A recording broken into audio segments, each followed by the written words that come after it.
Good afternoon, and welcome to the Idle Champions of the Forgotten Realms live stream. My name is Dylan. It sounds like my mic is coming in hotter than usual right now, so I'm just going to tone this down ever so slightly. So, how's everybody doing today? I hope you are doing well. I hope you've had a chance to use Krond, new Krond. I haven't really used him much at all, and that's more because yesterday I took a day to sleep because I didn't sleep the night before, but... So what's going on? Well, obviously, my name is Dylan, and I am broadcasting to you live from the Bright Green streaming closet at Codename Entertainment, located in beautiful Victoria, British Columbia, Canada. Pot is now legal here, just like it is everywhere else in Canada. Although nothing's changed here in Victoria.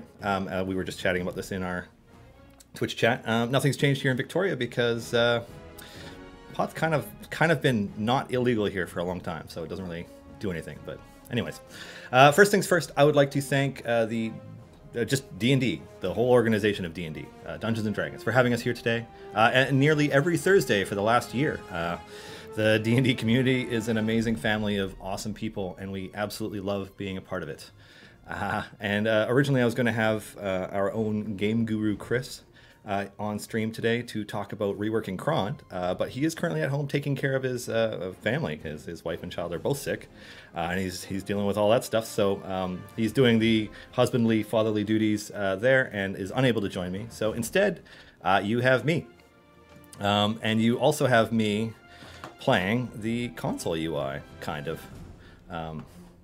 In retrospect, I have no idea how to turn off that notification in this UI. I guess I can just click close with the mouse, but I am using a controller, ooh, fancy, to play the game. And it's just kind of idling away with my evil formation. Went with Minsk for the strength / beast debuff to kind of try and make this as far as I can. We'll see how far it goes. I'm just going to leave it going for now. What else? A lot of stuff has been covered in the most recent couple of days. Oh, thanks for the update, Lauren. I should say this as well.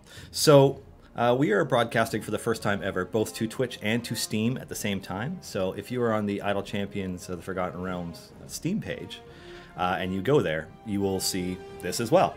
We're just trying this out. We're trying to make sure that we have everything working the way that it's supposed to. But the biggest side effect that you will probably notice from this is that the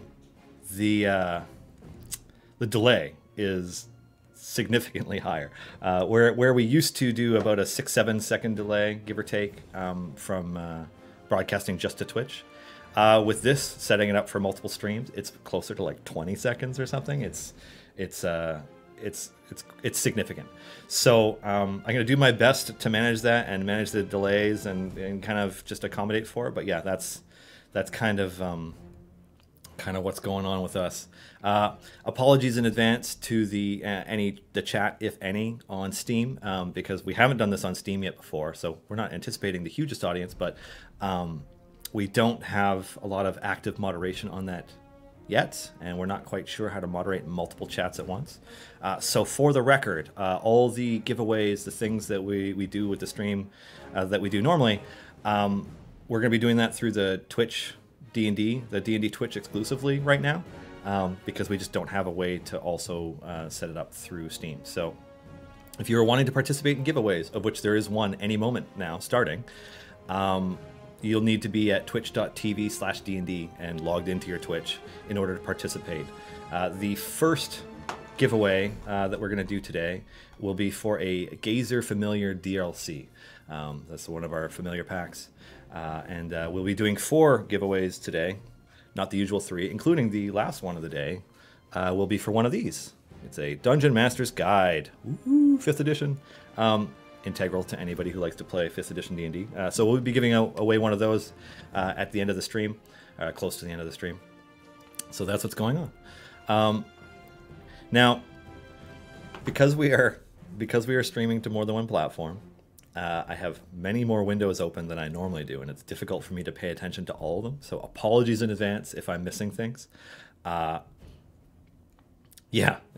I know, Garwar, the distractions are easy on Gamepad. I'm just not doing them because I don't have that window open, because I can't look at that and have that window open while at the same time seeing the D&D Twitch right here that I'm making sure that we're broadcasting like we're supposed to. I'm also looking in the corner here at Restream to make sure that we're sending both to Twitch and to Steam the way that we're supposed to, and everything's clear there. I have a live stream, just dedicated chat channel between myself and Erica that has a lot of information that I'm looking at there. And then we also have sort of my run of show, my information right here, as well as all the questions and stuff that Erica grabs from me. I have the XSplit window open, of course. I have the chat and Twitch window open, of course. And then I have the game open. So maybe I'm going to duck over to that for a moment. And let's see what's going on. Now, I haven't actually played with this UI a whole lot myself. Just because I haven't. I just haven't gotten to it. Right trigger Y. Boom, that back goes down. Well, that's easy. And then do I just hit a button to... Okay. Details, pick up. Okay, so this is how I can move people around. So for those who are wanting me to do a Krond formation, I have left this one idling. The characters are capped out in level. Archon tanking, because, you know, for those of us who rarely see Archon in any formation. Naeli right behind, Minsk, Celeste, Deacon, Krond, Calliope, Makos, and Tyrell. So this is a Krond DPS formation. And I know that used to be an oxymoron or whatever, what have you, but it has idled up to 282 so far, and we'll see how much further it can get. He's still killing mobs, albeit slowly. I can't remember which specialization I picked for Krond.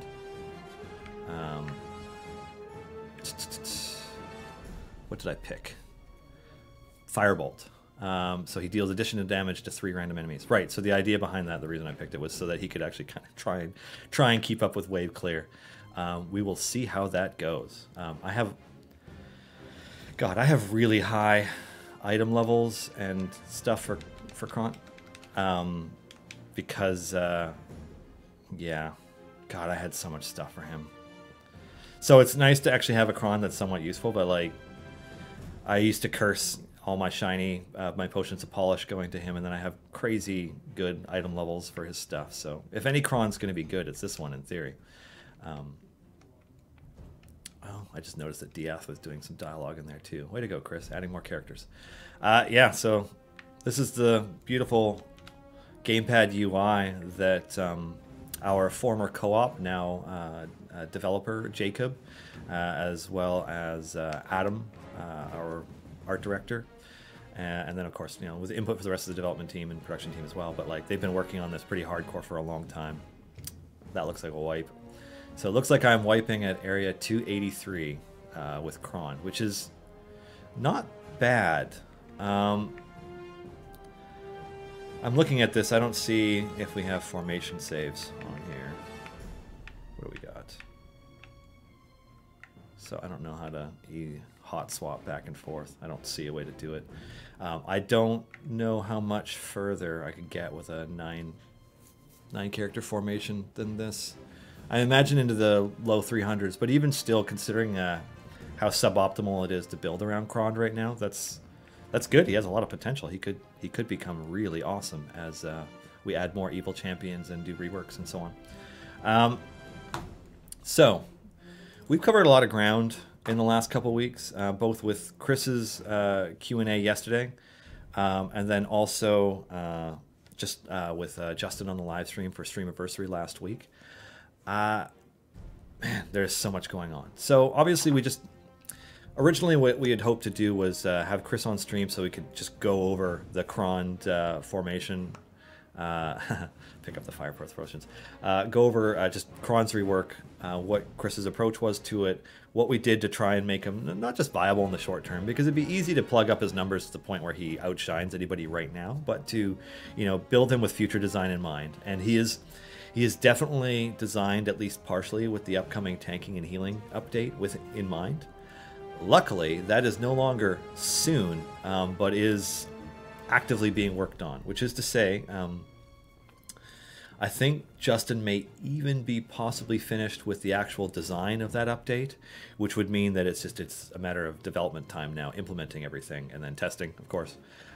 So we can't commit to a date that it's coming out, but we are pushing for it to come out before the holidays for sure. Hopefully sooner, and I will leave it to Justin to give more information about that. Hopefully next week on stream, because we can talk about we can talk about what's coming, because we're pretty excited about it. It's gonna be really cool. I mean, he's joked about Archon and Gromma being formation staples, and I guess we'll see if that ends up happening. But certainly, if Archon was a de facto tank, and there are more viable options, it just opens up your formations, right? There's so much more you can do. So we're pretty excited about that. I'm gonna pull up the questions list. Can it just be 2 hours of cron? Well, yeah. I mean, I may swap away from the gamepad UI here briefly to start up the next formation in Adventure, just because I don't know how to do anything quickly in this. But it'll be good. Actually, you know what? Maybe I can figure it out. I don't know how to swap between a bunch of different things. Where do I? Oh, there it is. Complete adventure. All right, let's complete this and move on to the next thing, and then start building another formation. Achievement unlocked. Tower on the lake. Yeah, that's correct. I had not done this yet. I actually have the other adventure to do right now as well, so I'll just do that right after this. 4 hours and 36 minutes. It's because I turned it on when I got to work this morning. All right, so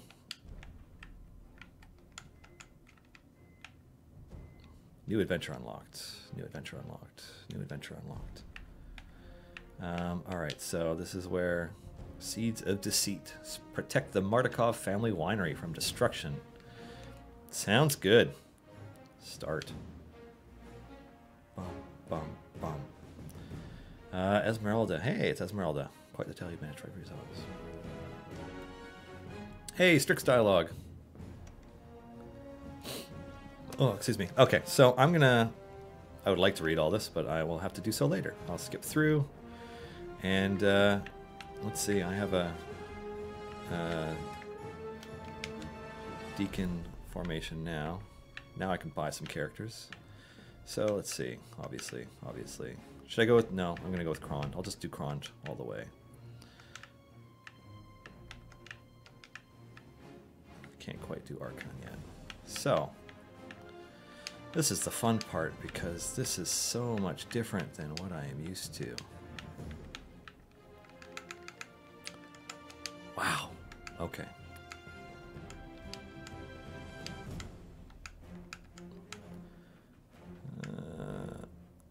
I have Naily in front right now, so I should have Kron right behind that. And then Calliope. Behind that. Okay.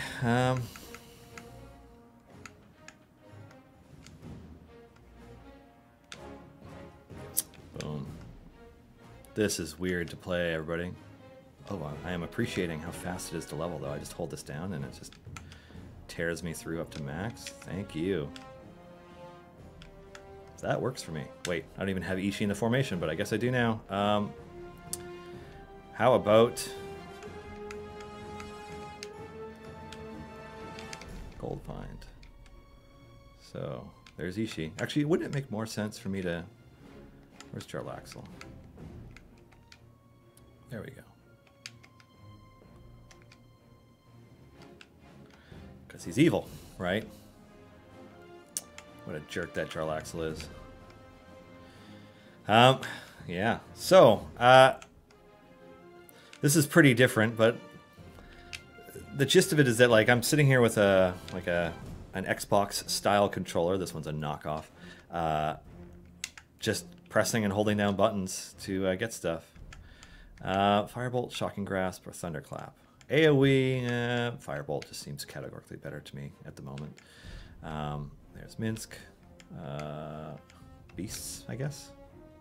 Oh, I should have gone with humanoids. And I'm just pressing and holding down buttons and leveling up the characters. So the interface is around the bottom. And I know it's harder to see with the way we have the stream overlay set up because it covers it. But yeah, I'm just kind of leveling characters and letting it go. Got that bird. This is weird. Cool. All right. Well, they seem like they're leveled enough to continue at least for a while without me having to give any input, so I can switch back to the list of questions that I have and actually try to answer some. Because I know that everybody likes it when I do that. Alrighty. When is the new event coming? So the next event, it will be the second year of Liar's Night, Liar's Night 2. That comes next week when our update is. So we're targeting midweek, you know, but yeah. Wiki here, do the evil alignment factor into your demo formation? Yeah, it did. That's why I was using Archon, just because it's yet another DPS boost Kron. Anybody who has a strength high enough or an evil alignment boosts Kron's DPS. So there's a lot of potential, especially once we add more evil champions. Artifexy. Hi Dylan, without spoiling the Archon rework, unless you want to, is the goal of that rework for him to compete with Naeli Evelyn for a slot, or will he be a situational buffer like the other 12 slot champions? So I actually haven't seen the rework.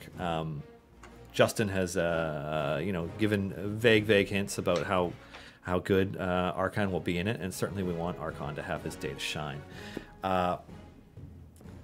So I don't know what I can say about anything related to it without spoiling anything, because I don't know that the version of the tanking and healing update that I have heard about is the ultimate design that Justin actually ended up pursuing.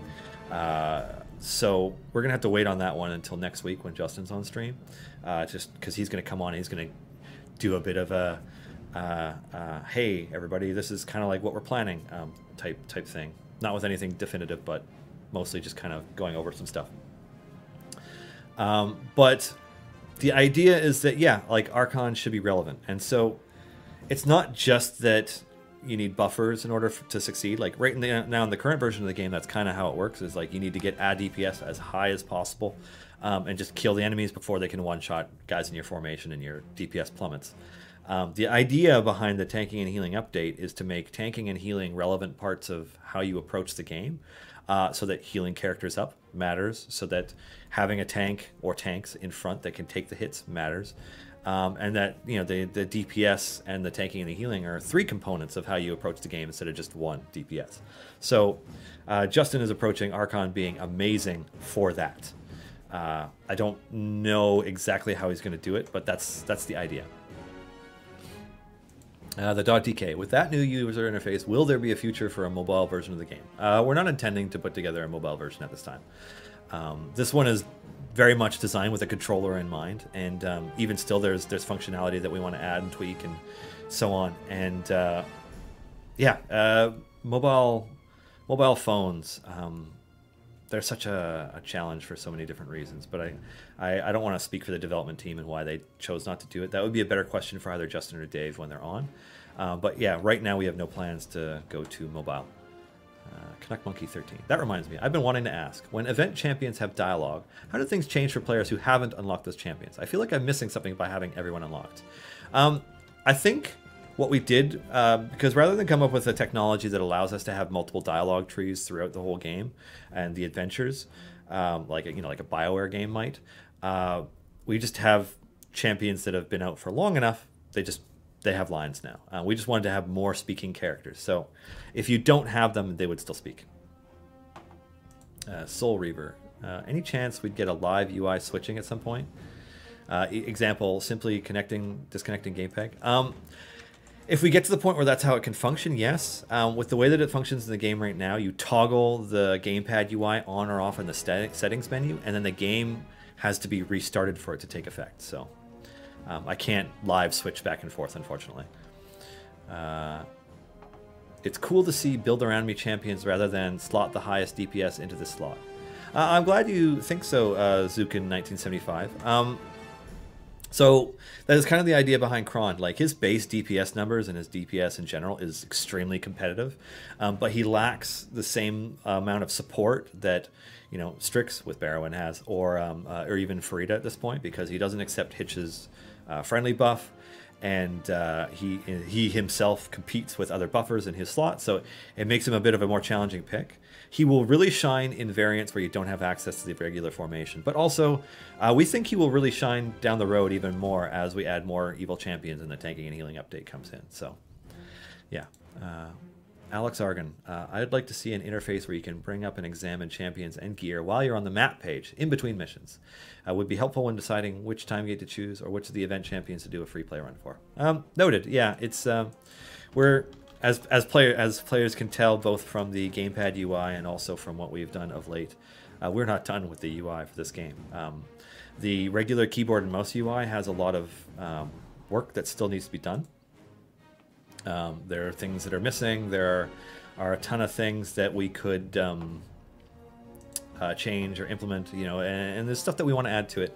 And it really, I know I've said this a lot lately, and I've used it a lot over the last year talking about how small our team is. But at the end of the day, we have more people working here now than we did a year ago. You know, I've only been an employee for 13 months now, not even 12 and a half. It took time for us to get to the point where we could start approaching things like a gamepad UI, and like the amount of work that it takes is staggering. As somebody who's not a developer, just to see it, like, it is detail-oriented, painstaking work. It takes a very, very long time. You know, it gives you kind of an idea, like, just to give you an idea, like, months have been spent on this UI, months and months. Like, never mind the art being required and drawing it. Like, every piece that Adam makes. For each version of the UI, because this is not the first version of the gamepad UI we've thrown together. Every piece needs its own work done by Jacob mostly, and then just like iterations and iterations and meetings and iterations. It's like many months have been spent on this. Just like our in-game shop, which was recently overhauled, it was months of effort to get that working. Like, we were hoping to have that come out around the same time as Time Gates, but it took another 2 months to get there, right? So. Yeah, we're there's a lot of stuff that we want to get done and add to the game, and we will get to it. DC Backroads, as a developer, I love that you aren't publicly committing to release dates. You guys are awesome. Thank you. It's funny. It's not that we don't even want to give release dates, because we would love nothing more than to be able to communicate even more with our players and be as transparent as possible.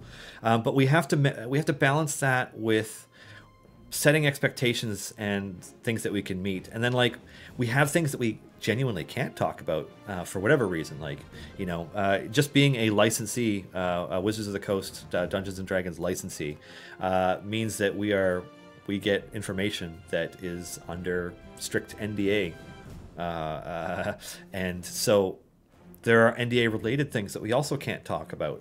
You know, there are things that we know about, you know, potential upcoming products that, like, we can't say. So we have to balance that with what we can talk about in advance. But also, nobody likes disappointing a player. It's a crappy feeling, both as a player, but also as somebody who communicates to players. Disappointing players sucks. And so what we don't want to do is be like, hey, this X, Y, and Z are coming out on these dates, and then miss those dates, because it's the worst. So I know you know, I know I'm being vague when I say that the tanking and healing update will be here before Christmas, and we hope it's here way before Christmas. But we also want to set proper expectations based on our development timelines and stuff, because we tend to be working on things like developing and programming things that are weeks and weeks out. You know, like next week's event, Liar's Night, we built that already. It's, you know, that's been through our pipeline. We're on to the next 3 things, etc. So, yeah, not committing to release dates. It's just, we don't want to miss them. We don't want to disappoint players. So we try to be as communicative as we can be. Murky 1988 question: can we get a gold per second counter in the future to see what wall is our best farming one before the next boss?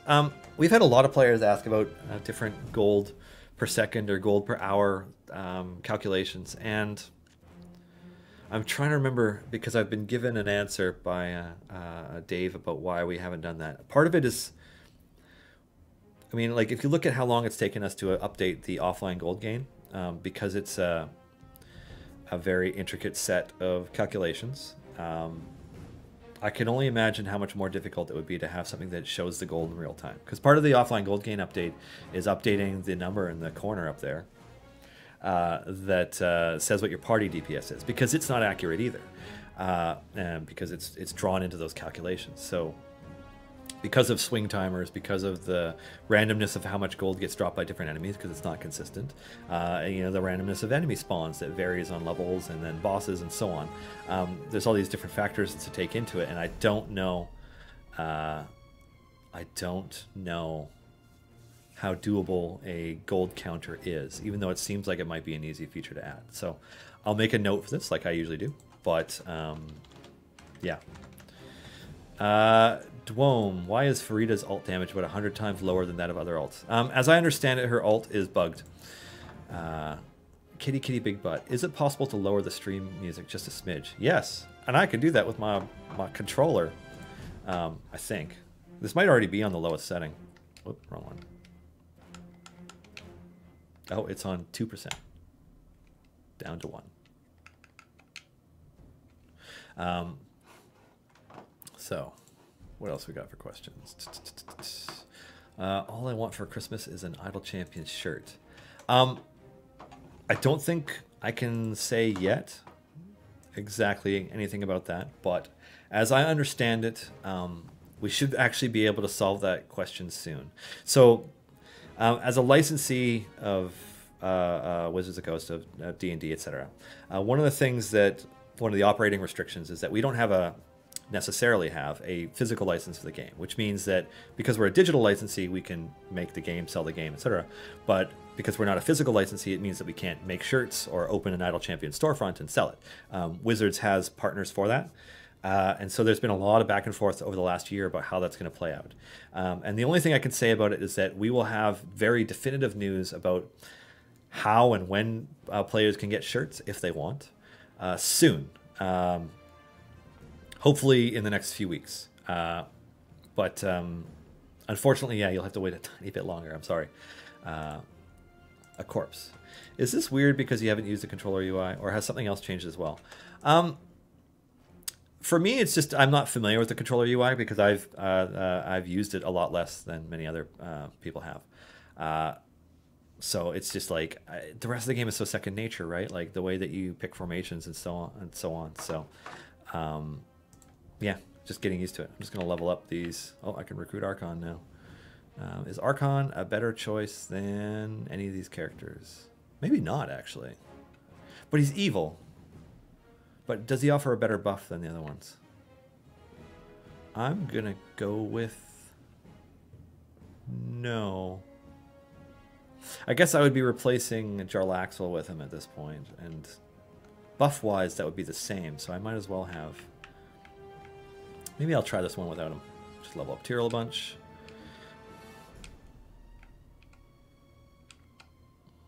Just leveling up the characters. Press and hold down the button. I'm kind of liking how much quicker it is to level them up, because clicking my mouse before was kind of slow. Man, I'm not even used to seeing Jarlaxle's ultimate ability on here. It's so weird. Okay, so back to going through these questions. What else we got? Garawar, to clarify, will the Yum Yum Hut skin for Donar be available to everyone next week? No. It won't. Yeah. Donar Blitzen, who I hope everybody's been watching Acquisitions Incorporated, the C Team, and has heard Ryan talking about Donar. But in case you haven't, do I have a thing I can show? I do. So, this lovely Dragonborn gentleman right here is Donar Blitzen, who will be coming to the game next week. Yeah, played by Ryan Hartman on Acquisitions Incorporated, the C Team, on Wednesdays on the Penny Arcade Twitch. Yeah, he... I can't, honestly, so I've seen his build. I really can't tell how good he'll be. Yeah, but he's coming next week with Liar's Night. So, back to that. So he's coming as part of Liar's Night, and that's how players will unlock him. Although I believe that Ryan now has cards that have unlock codes for him. So if you bump into Ryan at a PAX event, you can get an unlock code for Dinar. Although it won't work until after next week's patch, but yeah, he now has those. The Yum Yum Hut skin is a PAX Australia thing. I can't specify exactly how it will work yet. I will leave that to Penny Arcade to talk about. But I can say that every player will have the opportunity to get him, and that some players may have an opportunity first. But yeah, there's no money involved in the Yum Yum Hut skin, as far as I'm aware. All right, next question. Mandos. Any chance that restarting doesn't cause dialogue to start again? I flipped on the gamepad UI around C150 and immediately restarted the dialogue, which was frustrating. That's probably just something that's been overlooked, Mando. I don't know much about that one yet. Mirror the Mad. Any chance of multiple choice quests in the future? Probably not with the way that we designed the game. But I mean, anything can happen. Sketch Monkey, can we get evil champions from Ravenloft? You know, the Ravenloft portion of the Grand Tour of the Sword Coast campaign, because we're huge fans of Barovia, Strahd, Ravenloft, etc. here. There is at least one evergreen, which is to say a character whose loot you will get from gold chests, but who isn't part of the original core or base champions. There is at least one evergreen character coming to the game who originated in the Ravenloft campaign. No ETA on that, but that's about as much as I can specify about that. Base Prefect. Okay, question. When is it best to spend favor for blessings? When you have it. I would never want to have more than half of my divine favor invested into my blessings at any given time. Because I want to be able to purchase levels for my champions and get to my level as quickly, get to my wall as quickly as possible. And having high favor helps with that.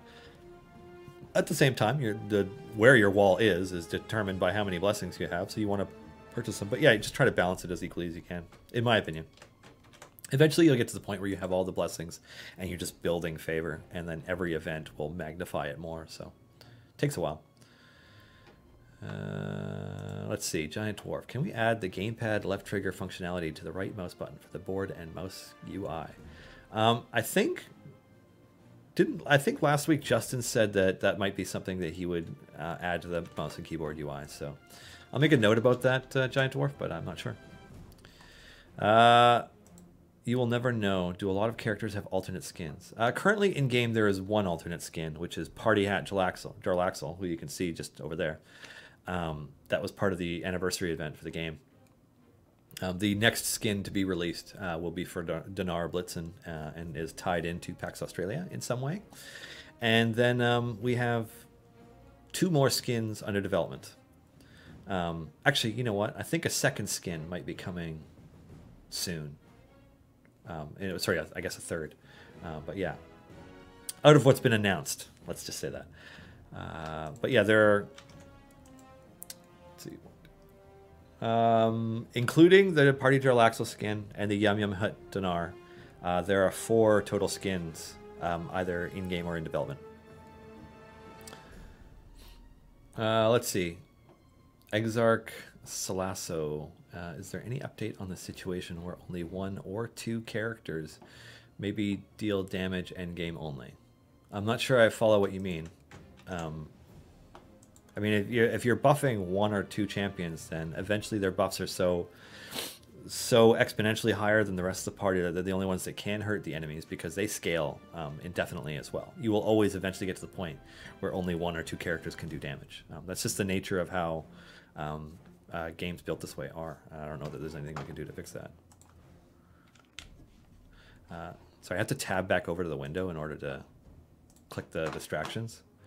It's kind of weird. Can we wish for something for Christmas? I would like to get Nordum the Modron. Of course you would. Nordum is not coming with Christmas, as far as I know. Phonix48.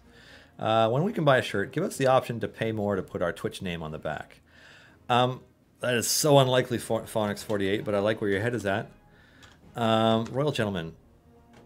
Can we get a business cat skin for Birdsong? That would be funny. Manstick 1986. Where's the best place to learn how to build formations? I tend to just move people around until I have the highest DPS. I always send people to the official Discord. And for those who are not familiar, the Discord for Idle Champions is at discord.gg/idlechampions. There's a really helpful, amazing group of people in there. Some of the people that you can see in chat right now, like Garawar or Axis of Anarchy, are in there as community leaders and moderators. But it's a very active community that has new player resources and tons of other stuff and just lots of information, because eventually it gets to the point where your game knowledge becomes as such that you have no problem throwing together a formation more than adequate to complete all the objectives, and you know, and then maybe you need a little bit of help here and there in order to get a little bit further. But yeah, it'll get rid of a lot of the experimentation. Anathol Belazar, which slot is he coming to? Oh, Dinar. Have we not said? Then I won't say, because I don't want to steal Chris's thunder. Like, Chris is the spoilers guy. So I will leave it to him to dictate where the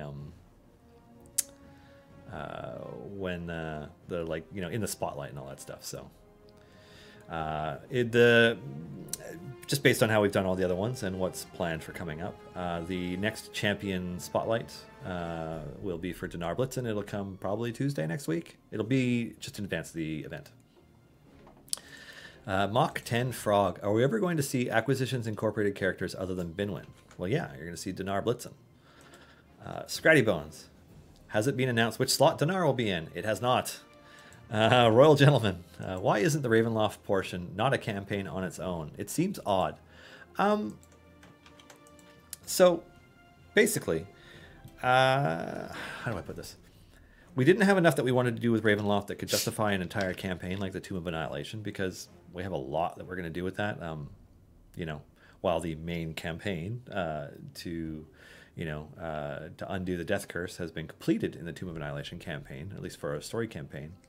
Heading back to Port Nyanzaru, or whichever way you choose to get back out of Chult, is its own adventure, especially if you don't take the same route. And there's a lot of stuff on Chult that we've missed. So we feel like there's a ways to go with the Tomb of Annihilation campaign before we're actually done with it. At the same time, the Ravenloft campaign, because Barovia is a pocket dimension, spoilers, you know, a cursed pocket dimension, part of the Shadowfell, what have you, we didn't feel like we wanted to do an entire campaign in it. We wanted to have it we just wanted to roll it into our Grand Tour of the Sword Coast campaign. So that was a way that we could get Strahd von Zarovich and, you know, all the other players in that campaign into the game sooner than waiting for another permanent campaign, because keep in mind that D&D is going to be releasing permanent campaigns every year, right? You know, they just released Dragon Heist and they have more plans for next year, and so we will definitely be adding those campaigns to the game as permanent campaigns, which would have meant that previous 5e campaigns would be extremely hard for us to add after the fact, because it would be so late. So, you know, there are a number of other ones, including Out of the Abyss and, you know, Frost. You know, what is it? Frost King's Thunder, whatever the one about the giants is called. I can't remember right now, my brain. And we just wouldn't have gotten to any of those. So the best way for us to get to Ravenloft quickly was to add it into the Grand Tour campaign. Nomad 84. How come Tyrell's Moonbeam buff doesn't show up on the buffs tab for other champions? It's a global DPS buff, so it applies to all champions automatically with Tyrell in the formation. Robin Lionheart. How do you swap Crusaders in the gamepad UI? First of all, we call them champions in this game. But in the gamepad UI, so using the directional pad down the bottom, I can move back and forth across here. Now you see how if I hit A, there's a pickup. So I can hit A, pick them up, and then I can move them around the formation. And as you move them, you can see their interactions. So that's how you do it in the console, gamepad, what have you, UI. It's hard not to call it a console UI because it's a freaking Xbox controller, right? Like, it's what I always say. But yeah, so Tyrell, like, I can just pick up Tyrell, move him around. Yeah, Done and done.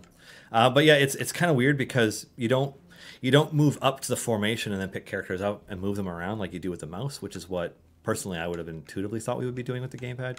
But instead, it's just like left and right to move through the champion list, and then yeah, you pick them and move them around.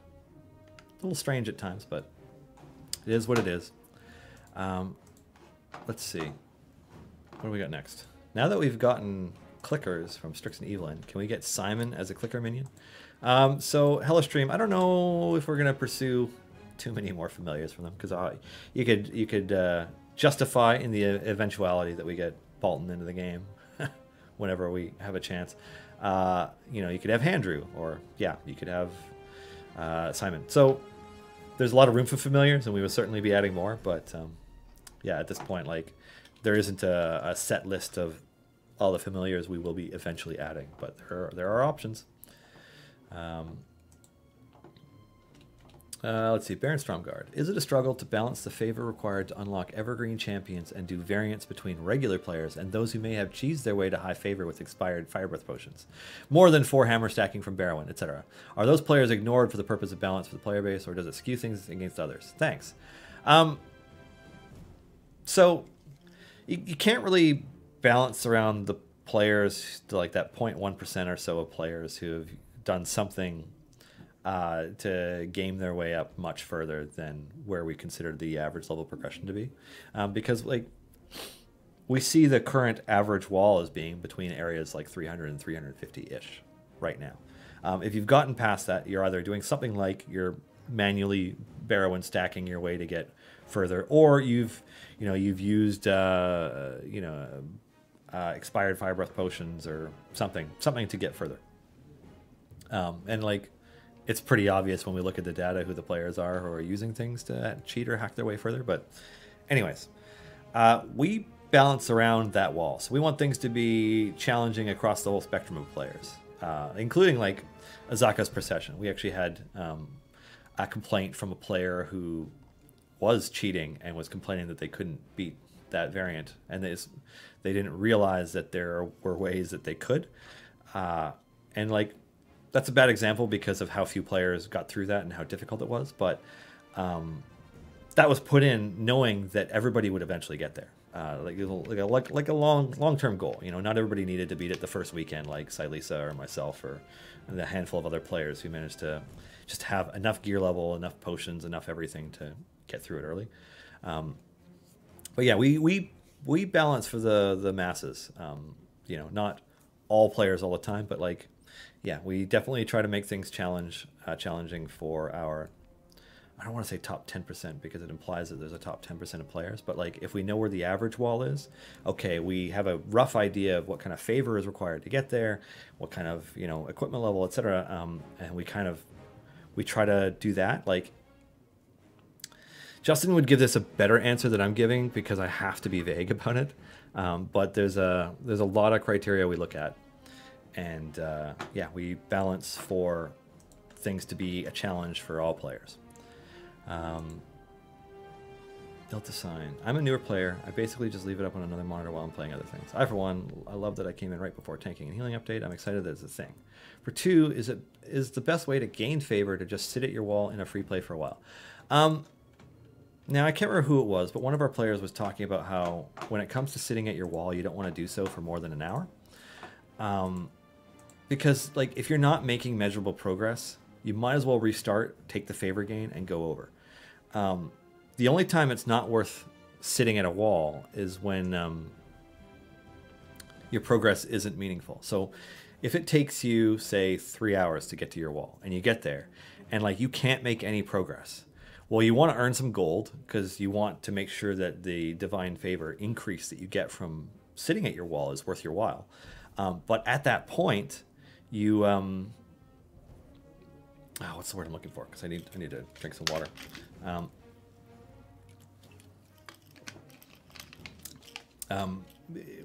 You're not making a measurable increase each time. Like, you want to aim for like, 5 to 20% increase in your overall favor every time. Like, you just want to keep pushing a little bit further.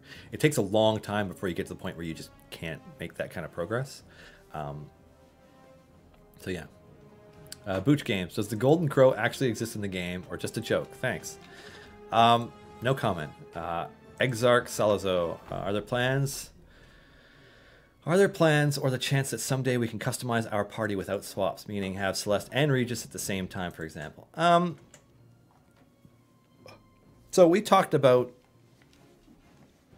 an idea around that at one point, and we couldn't think of a way to do it without breaking the game, because things are also balanced around slots, not just around DPS numbers and the math between different champions, but like as soon as you start moving them around, because I don't know if you've noticed, but like gold champions that can earn you more gold more quickly, or champions that can buff, tend to share slots, and as soon as you start allowing more people access, like if you had Ishii, Jarlaxle, and Stokey out at the start of each event, it would trivialize the gold find from the get-go. So you know, I'm not saying it'll never happen that you could have more than one character out of any particular slot, but it would be a real challenge to design and balance around.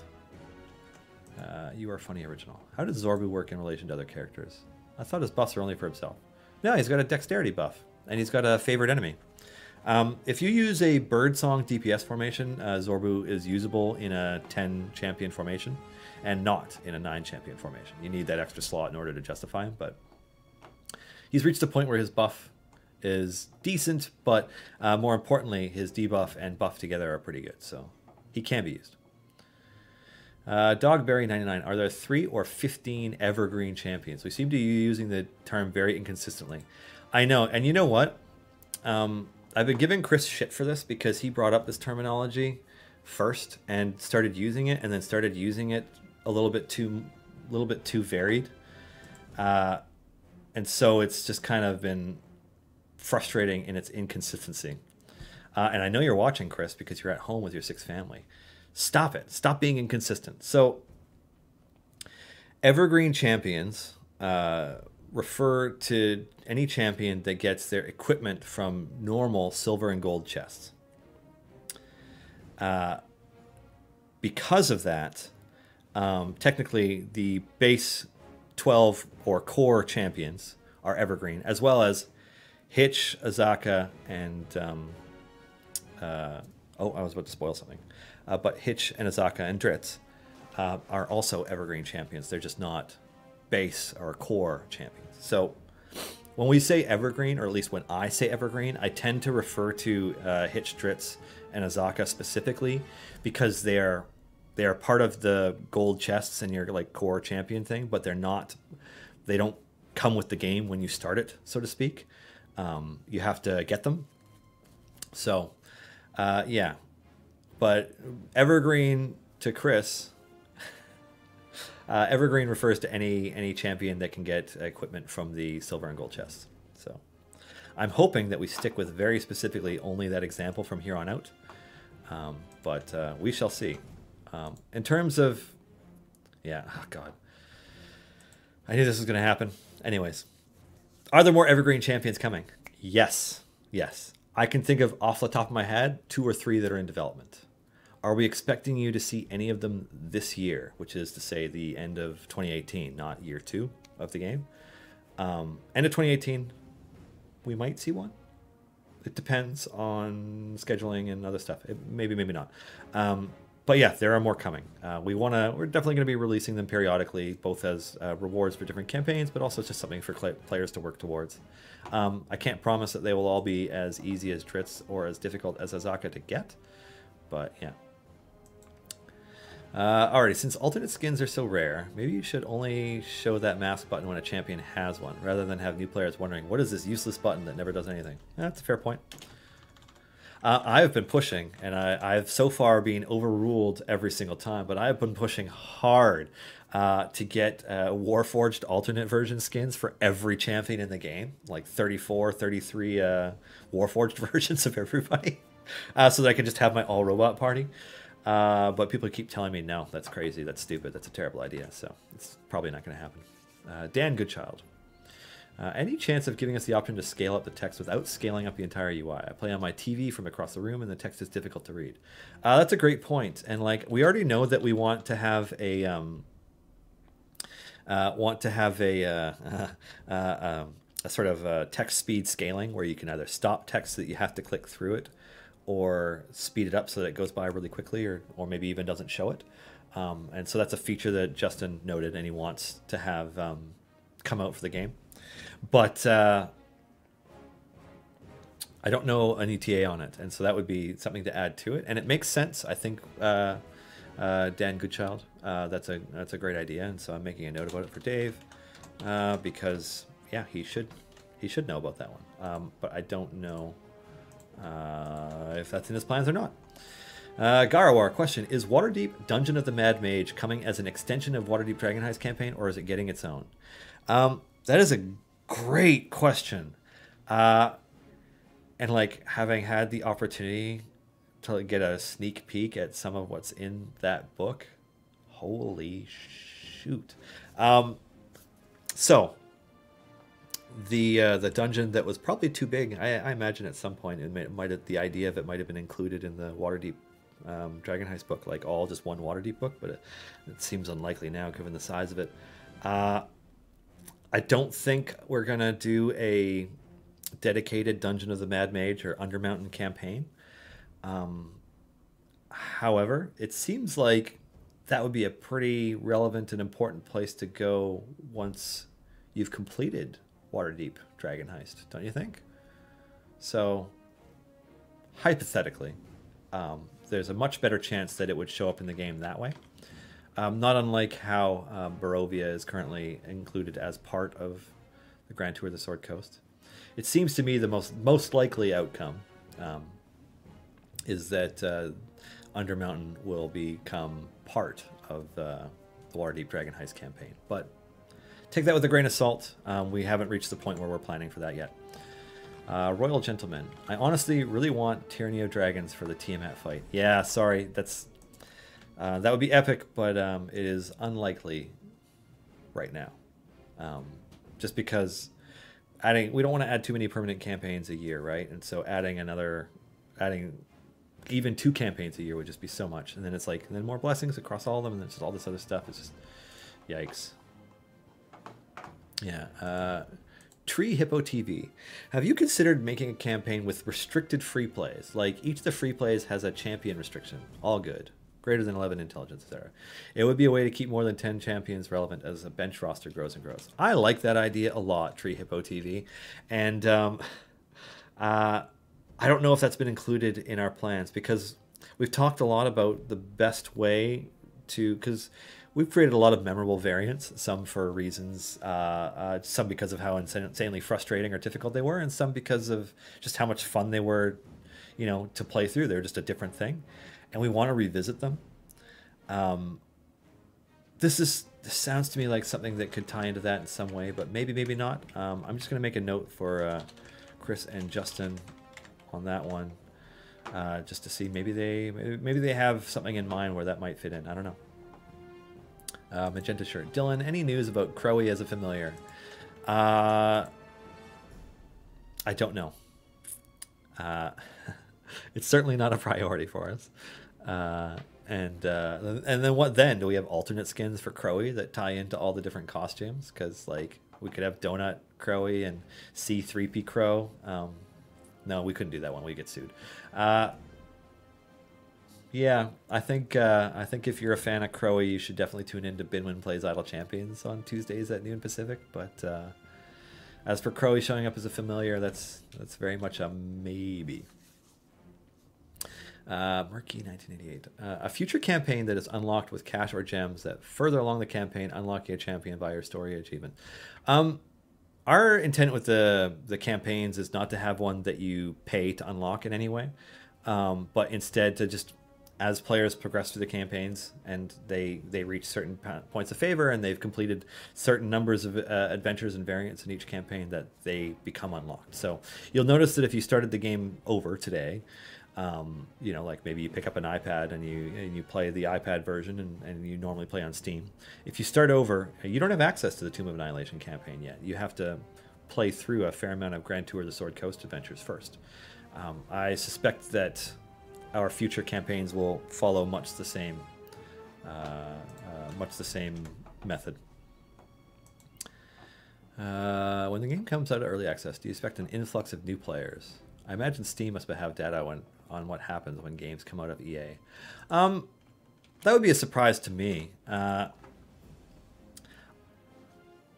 don't think statistically that a game being in early access actually dissuades many people who are interested in that particular title. If you're interested in a game, you'll play it either way. Now, this is anecdotal. I don't have data to back this up, but like any game that I am interested in, I don't care if it's in early access or not. Like I picked up Dead Cells as soon as it was possible to grab it on Steam because I liked the look of it. I love that kind of game.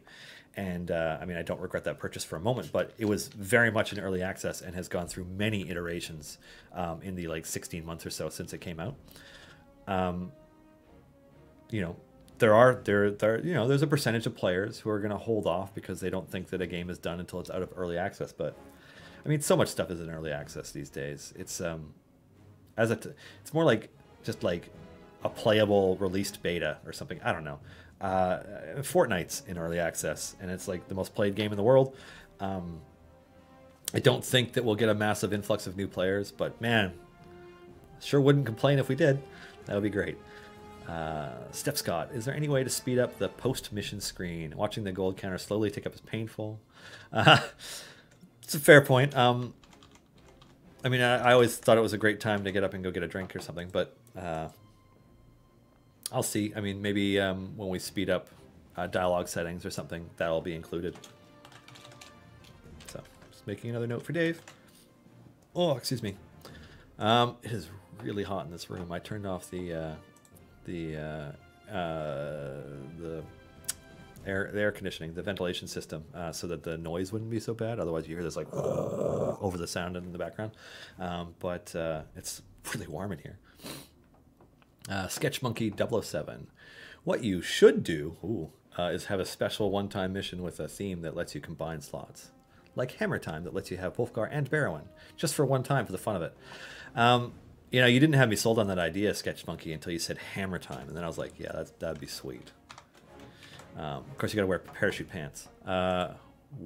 Any chance for champions who will buff click damage or get a buff from click damage or other mechanics with click damage?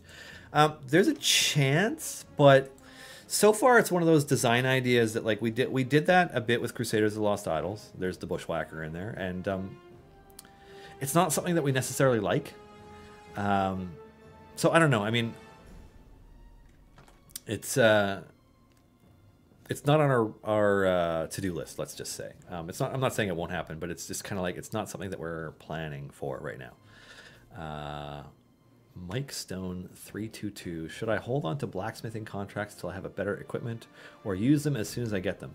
So the levels that you add to your items are there forever. So if you have whether you have a white item, a green item, a blue item, or a purple item, the number that you have stays. So if you have a white one that's level 300 and then you get a purple epic one, you will get the epic levels. I want to say it's like 8 or 24 or something added to it, and then the slot will become purple, but it'll be purple with all of the levels added.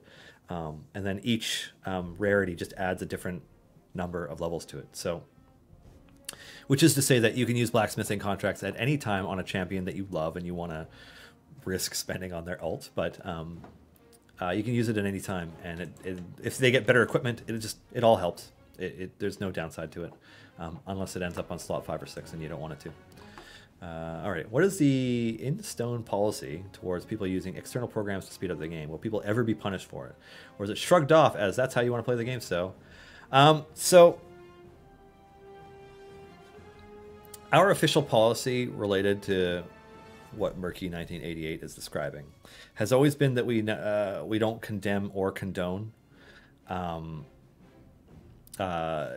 players using something to alter their gameplay, because we don't want to be the fun police. We don't want to be policing how people want to enjoy the game, and there are a lot of really legitimate reasons why somebody could want to do something like that. That being said, if what you are doing causes excess server load, which is to say that like there are players who have done things like speed up the game to the point where it is sending thousands of requests for information to our servers at a time, and they start negatively impacting other players' game experiences, we'll ban you. Like straight up, it's like you are knowingly hacking or causing a problem for the game that impacts other players. It's a single player game. As long as what you're doing only impacts you and your save and doesn't impact anybody else's experience, cool. But if you are negatively impacting other players' experience, unacceptable.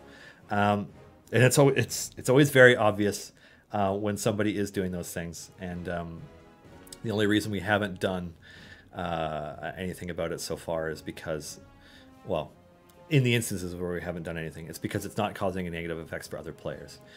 But yeah, players regularly do things that get them banned. It does in a way, Mach 10 Frog, resemble a denial of service attack, direct denial of service, DDoS, because like you basically just start spamming our servers with needs for information, and you start negatively impacting everybody else. Now, this is a single player game, and it's a free game. So, I mean, if you're somebody who wants to spend their time, hacking and cheating and what have you in a single player game, I mean, like the only person whose experience you're negatively impacting, unless you're hacking it and causing server problems, but like for the most part, you're cheapening your own experience. If you have nothing to work towards in a game, if you have nothing to build towards, like where's the incentive to keep playing? So yeah. So I hope that gives you some clarity, Murky 1988. We would obviously rather you didn't. But we have a number of, like Tree Blight is awesome. Hold on. We have a number of players who have managed to accomplish literally everything there is to accomplish in the game. All the objectives, everything. And they've done it without hacking the game. They've earned all the characters, they've got tons of gear, they've got etc. And they managed to do all this without doing anything sketchy, without speeding up the game in some weird way or etc. So we know that, for our free-to-play players, that getting everything is doable if you put the time in. So, yeah. Tigas262, how do you decide which characters get to be champions? Well, I don't. Justin and Chris, for the most part, do that. Although I have thrown suggestions in there, and at least one of our upcoming champions is a suggestion. There's a pretty long list of popular characters tied to the Forgotten Realms, whether they're played by people that, streamers or performers, what have you, on a show that people love, or they're from a book that you really like. There's so many characters that we have a pretty long list. So we look at a bunch of things. We look at what the game needs. We do our best to have some kind of relative gender-ish balance. We're not doing great at race balance, but it's because so many people pick human for their characters because, hey, variant humans are overpowered. And tieflings are amazing, so like they're really popular, and it's a lot of the protagonists in books are also like they fall into a much narrower slice of races because, it's just how people approach them. That's fine. Yeah, we assess need. We look at class diversity, race diversity, gender diversity, just tons of there's tons of factors when it comes to determining them. And then on top of all of that, who are we working with? How does that tie into things? Because ultimately we want more people to play the game, right? So, it stands to reason that PAX Australia, Ryan Hartman, Hack Inc., the C Team, Penny Arcade, like all that stuff, all those things kind of fit together, right? So opportunities we have to work with people we want to work with that line up in ways that are really meaningful for both us and hopefully for them as well, we will continue to pursue. So those are some of the factors that go into it. Why so many gems for the familiars? Well, Nocturne 614, you got to have something to work towards. Eventually it gets to the point where you have earned, at least purple epic equipment for all of your evergreen core, base, whatever champions. All your evergreen champions are decked out. At that point, like, there's a little bit of there's diminishing returns to adding item levels to each of your characters as you unlock chests. Yes, you will eventually run out of potions, so you'll want to open chests to get more potions, and whether that's speed potions, contracts, what have you, you want to do that. But at the same time, that value kind of like steadily gets slower and slower because the percentage increase to your overall DPS gets smaller and smaller the longer you play the game. At which point you're probably starting to have a bit of an excess of gems of some type or another. So what are you going to spend them on? Familiars seem like a pretty good idea. And they scale up in price because, yeah, the longer that you have to get there. Alrighty. Are you and Binwin Plays the only people that stream this game on stream? Also, I know you give codes. Are there any other things to watch to make sure I get codes for the special chests?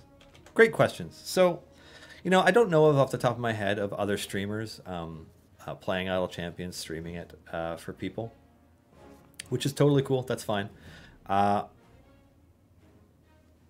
We would like for there to be more. That would be great. But as part of the D&D community, we give away a lot of codes to a lot of our friends at different shows. So if you watch Sirens of the Realms, you will get a code. If you listen to the How We Roll podcast or the Dungeon Drunks podcasts, you can get chest codes. If you watch High Rollers, you can get a chest code. Many of the shows that are on the D&D Twitch, you know, we give codes to so that they can give away chests of different types. Most of them are gold chests, although sometimes they vary. And then, of course, on our weekly live stream as well. Now, this code, we used to do a 24-hour code for these, but we realized that these videos actually get uploaded to YouTube after they've aired. So, you know, those players, you know, potential players, they watch the video. That code is long dead before they ever see it. So we changed our weekly stream code to be a week-long code. So this code, Cron Meta Returns, which maybe it doesn't, but whatever, it was fun writing the code. This code lasts for 1 week, and it will end just before the stream next week starts. So you have a 1 week window to get this code. So hopefully you do. And then also in terms of sharing codes, the Discord, join the Discord, discord.gg/idlechampions. Let's just say that players are vigilant when it comes to sharing codes. They are great at it. And there is always a code for you. There's just tons. Like, most of the codes get shared in there. Hellastream, Guinevere is a champion. She's as much a companion of the hall as Regis is. It's true. It's just we integrated her into Drit's ult. So it's unlikely that we will make her into her own individual champion, but I'm not saying it's going to be impossible. Chewy77, any plans to allow distractions to be clickable behind the dialogue windows? Now that's an interesting one. So I've also fallen victim to like going to click on a distraction, but somebody's talking and it not working. The way I see it, that's a UI David thing. So I'll just make a note here for him. I don't know if we have any plans to change that, but doesn't mean that we won't. Cron Meta returns for 1 week only, just like his original usage. Ah, that's savage. You hurt me, Zukin.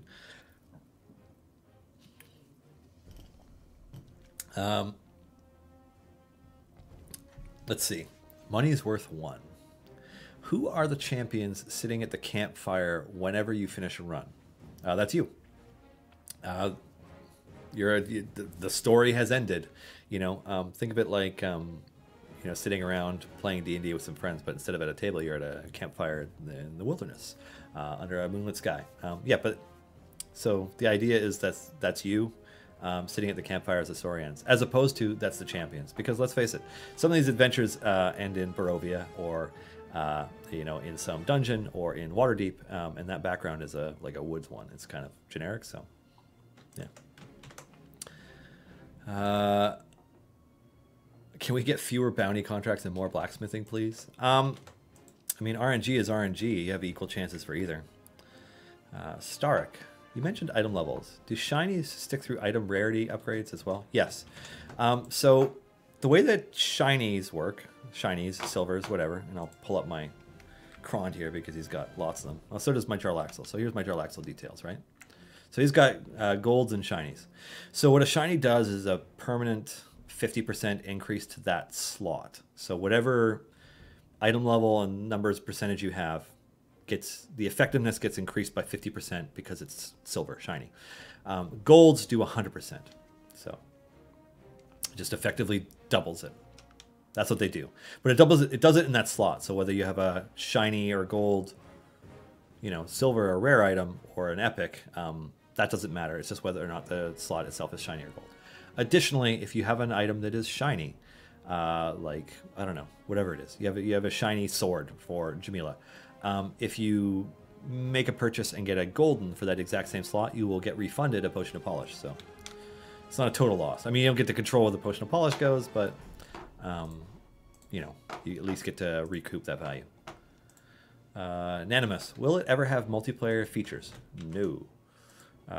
It's signed. On the comment that was made that you can upgrade the levels of an item, and it does not change the level of the item when the quality goes up. Potion item makes it shiny, or be okay to use it on any item for a character as well. I mean, yeah, you can use a potion of polish, and it's random. It just randomly picks a champion, and then like makes a random item out of the 6 item slots they have into a shiny. It's obviously it gets more random the further you get on, but like some players were able to get a lot of potions of polish early and have finished off all their champions, and then they just continue to have extra ones, and so they can keep characters shinied out. Yeah. Rakisha Gaming. Will we ever see Dragonlance characters in this? Would love to have the companions. Yeah, I mean, I'd love to add Raceland and Majir as much as the next guy, but unfortunately it's Idle Champions of the Forgotten Realms and not Idle Champions of Krynn. I know I've used that terrible joke before, but we are pretty focused on 5e Forgotten Realms. King Lemming, will we ever be getting an elf champion? We have 2 drow, but no regular elves at this time. Yes. Yes, we will. And soon. Yeah, how soon? Before the year ends. Keeper GFA. How about a big prize of having one of us players get a character in the game? I like that stuff as much as the next guy in terms of community things, like maybe the community designs a champion or something. Yeah.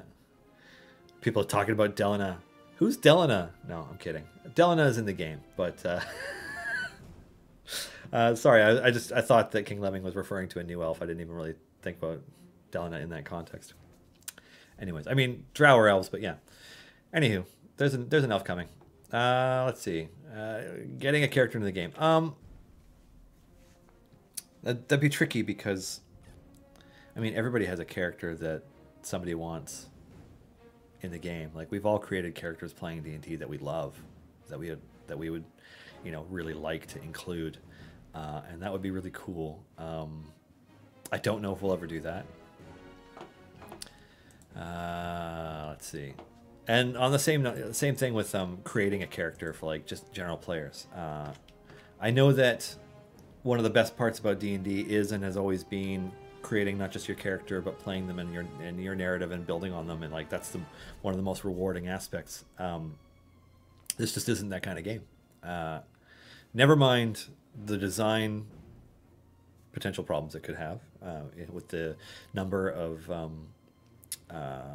race, class, subclass options across published 5e at this point, because there are many. I mean, there's a dozen versions of Tiefling now, right? Ish. And there's quite a few versions of elves and so on.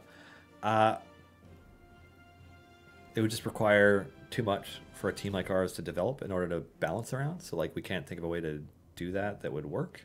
So it's just unlikely to happen.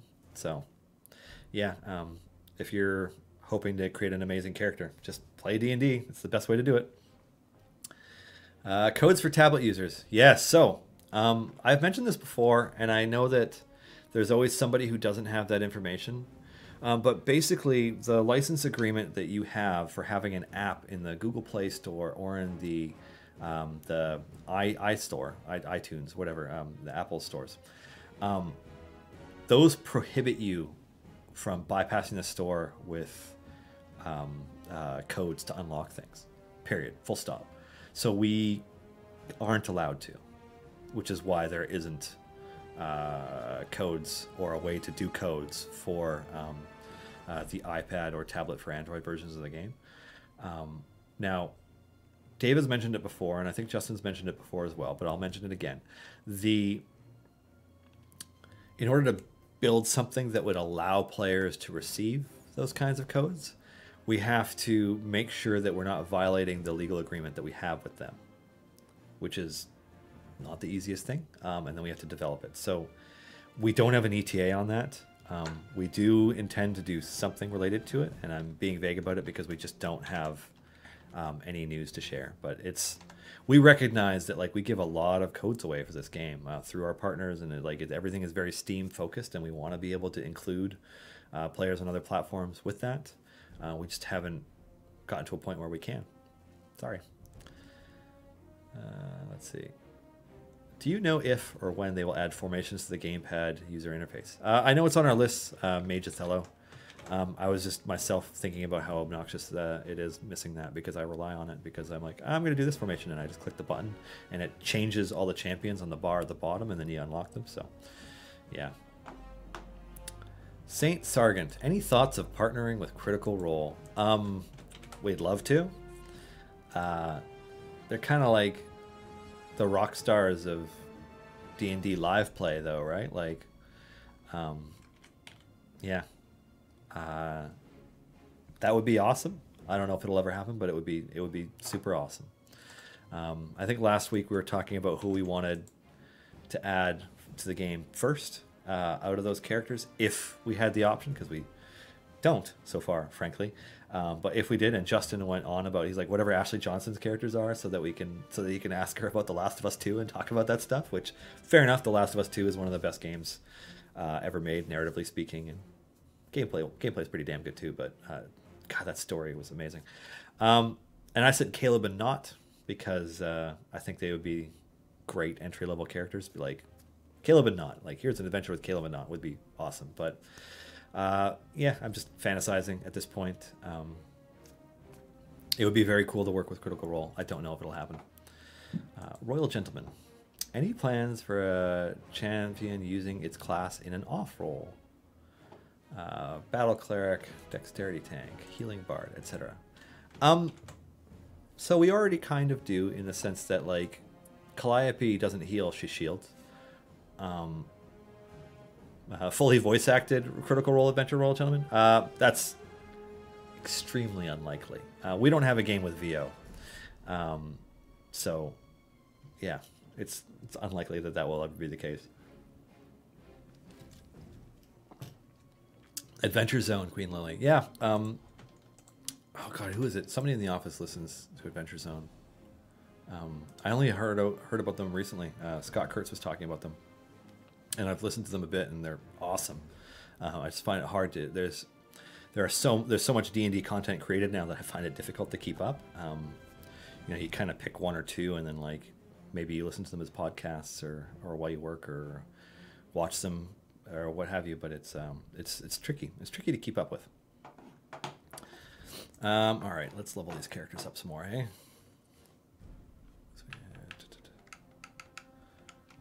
Well, not that they need to. I mean, the stream will be long over before they reach a wall with this character level. But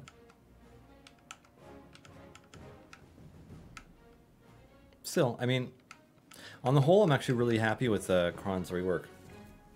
He, like the shortfalls that he had in terms of how he functioned are mostly gone. What he needs now isn't more changes to Kron. He needs more support options for the other character slots, and that's something we can do with characters that we add to the game. So I'm looking forward to it.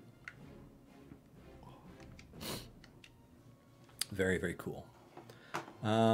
So what else is coming? What else can I talk about?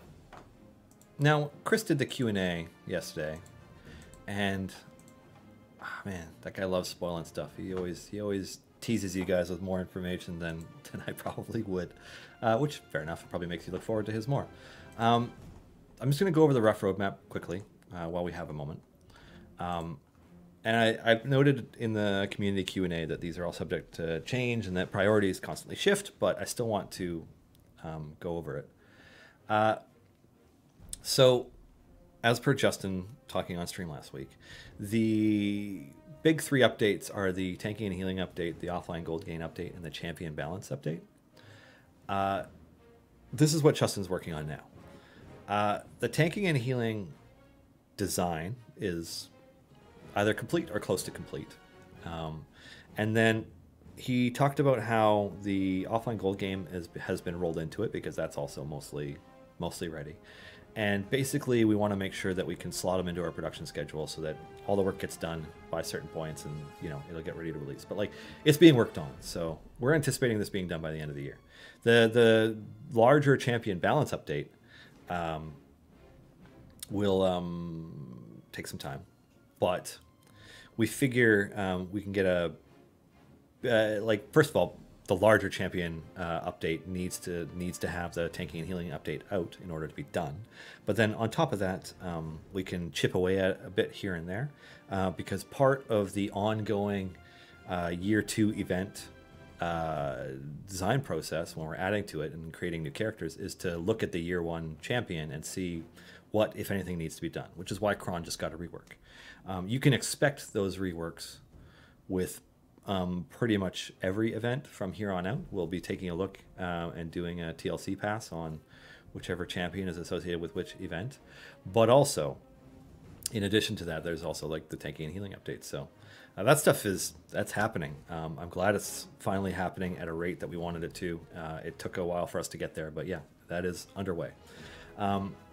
We have a number of upcoming champions coming. So we have Donar Blitzen coming to the game next week as part of Liar's Night 2. Other upcoming announced champions that do not have release dates, emphasis, do not have release dates, include Valanya from Sirens of the Realms, played by Satine Phoenix, Paulton from Dice Camera Action, played by Nate Sharp, and Neris Cathan, who's one of the Baldur's Gate characters, the really awesome looking Death Cleric, Kellenborg Cleric, that was first introduced in the Shadows of the Vampire storyline that Jim Zub did. So those characters are in development, or at least those are characters in development that through various means our audience may be familiar with. So yeah, that's kind of some of the stuff that's coming. Now, in terms of questions, oh god, I accidentally closed that window. Let's see, what do we got? Would you ever consider building a testing ground to figure out optimal formations? Just a tool. So we get this request constantly, and I guess the thing is that like it's creating a feature for the game that may or may not be design intensive. I don't know if it will be for David, but like it's just for players to mess around with. When really in game you can just go back to an earlier area and mess around to your heart's content. So yeah, like just go back to area 1 or something, and your frontline character will annihilate everything, and you can move around characters, and you don't even have to think about it. That said, I mean, it's not like we'll never do it. AFKI Ninja. Could you change the user interface on Steam games so I can tap the crows without hiding my gold amount and mission progress? If you have at least 6 familiars out, they will get them for you on the field. Anyways, I mean, you can always just super easy on controller, but it's yeah. I mean, they're not supposed to be guaranteed. Like that's the active play benefit is like you see them going and you can click on them and get them. But you can always hide the UI. If you don't want to hide the UI, then you want us to redesign the UI so that you can justify not hiding the UI. I mean, it seems like we added something that will help you out and you don't want to use it. Cobra King of Fear. Oh, of Irt? Any chance we can get that hold a rapid upgrade upper feature in the regular UI? I like it too, hey? I mean, I'm just press and hold. That's so nice. It's satisfying too, because just like you feel like, oh, I can move on from that character. I am done with them. Oh, unless there's dialogue going.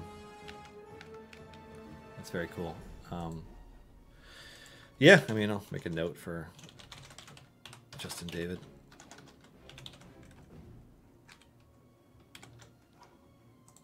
Let's see. Aegis Amaranth. Will Krond receive a slot swap? He's the only half-orc at the moment, and Ashara, sharing the same slot, buffs half-orc damage. We don't have an intent to move champions from one slot to another right now. Agent Prometheus. Is there any talk of having group buffs for certain groups of characters being in the formation? So there's a certain buff for having all four Force Grey, granting a gold crease, or something of the like. We've talked a bit about synergies and group affiliations, but the problem then becomes that you're balancing the game not just around individual champions and their interactions, but also groups of champions. So it's like we don't want players to feel like they absolutely have to play the Dice Camera Action Waffle Crew in order to be successful, or they have to play, you know, Force Grey, the Companions of the Hall, etc. Now, we do want there to be group synergies and like reasons to do it, but we don't want players to feel like they're forced into that. So, yeah. Well, gentlemen, are there any members of Jocks Machina in the office? Anyone a big sports fan? I have never seen a Jocks Machina shirt in this office. So yeah.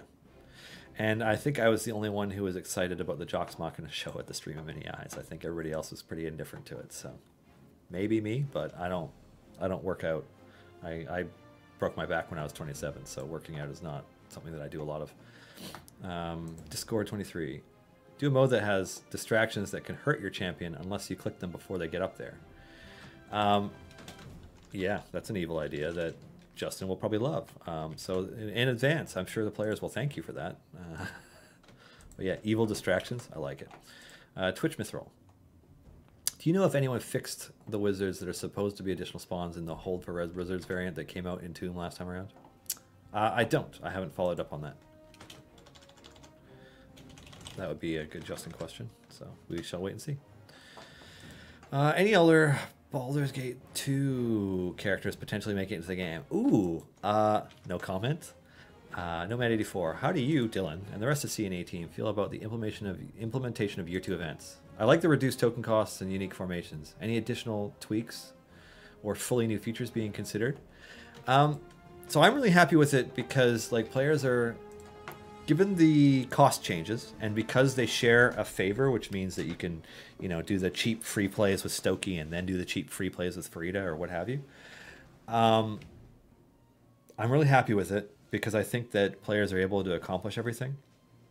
I don't think that we have additional plans right now for how we'll approach Year 2 events because we're pretty happy with how these things have come together. But there are bound to be tweaks and iterations along the way. You know, we aren't happy 100% with how every event is played out. So it stands to reason that there's likely to be more changes.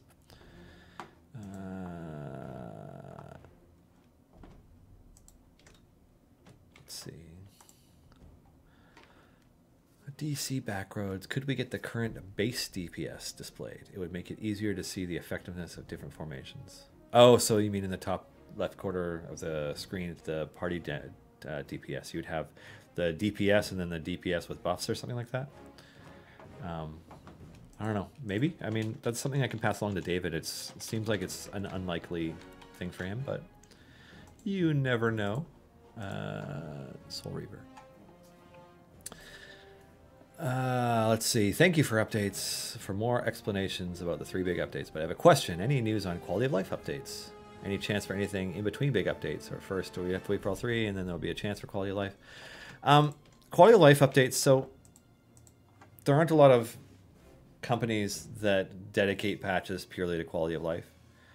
It's not to say that it isn't worthwhile because they are. I mean, they're quality of life updates. They're very much worthwhile. They're things that people want. But we tend to focus on a few things first, right? So, you know, this is a free-to-play game. You need a dedicated content schedule in order to have a free-to-play game be viable. You just do. Otherwise, people stop playing, and if they stop playing, then they're probably not paying for anything in game either. And it's like you rely on that to keep the game running and the lights on and so on. So, you know, first and foremost, our content schedule is like that's a top priority. Next thing up is like what's on fire, like what do we break, what bugs are like bad that cause issues either to multiple players or you know are causing unintended consequences, etc. Like there's a lot of different things that we want to tweak, work on, so we focus on that. Quality of life updates. And using as an example, like something that increases the number of gold chests you can buy with gems at once, and also open at a time, that kind of stuff. They're just low priority compared to those things. We only recently got to the point where Justin could focus on some of these bigger updates. That's what we're focused on. We can, like, we tack quality of life stuff in when we can, but it's not something like we're not going to stop everything we're doing just to focus on quality of life stuff. Because while I'm sure players might be happy with that for a day or a week, we have to have content coming out. Like, we can't not have content coming out. So, you know, it's just it's a balance thing. Like, we look at what we have time for. We look at how much time we have. We look at everything that's coming out over the next while, where we are in our production schedule, etc., and like what milestones we need to meet, what ones we are or aren't meeting, etc. There's a lot of stuff to take into consideration, and then just being efficient with developers' time because we don't have a big company.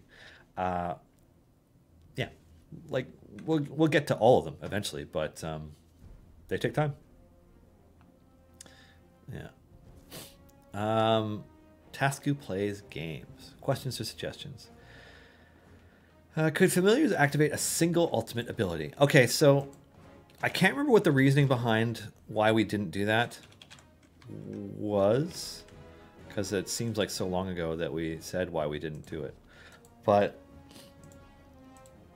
I guess we just didn't want people to find some way to abuse it, and so we intentionally made it so that familiars were randomly picking ultimates.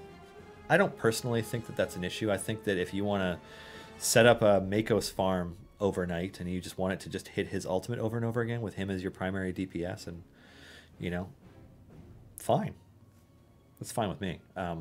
But God, it was so many months ago. I can't remember what either Justin or David's reasoning was for why we didn't do something like that.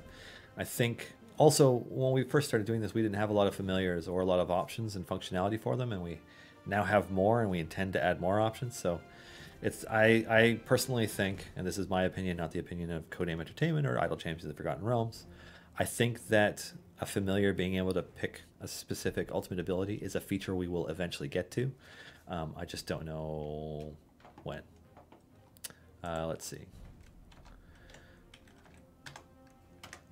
Daily rewards, Malcav94. So we did something like daily rewards tied to our anniversary event, and we liked it. In terms of daily, weekly, whatever rewards, and having a schedule of things to get you to do that,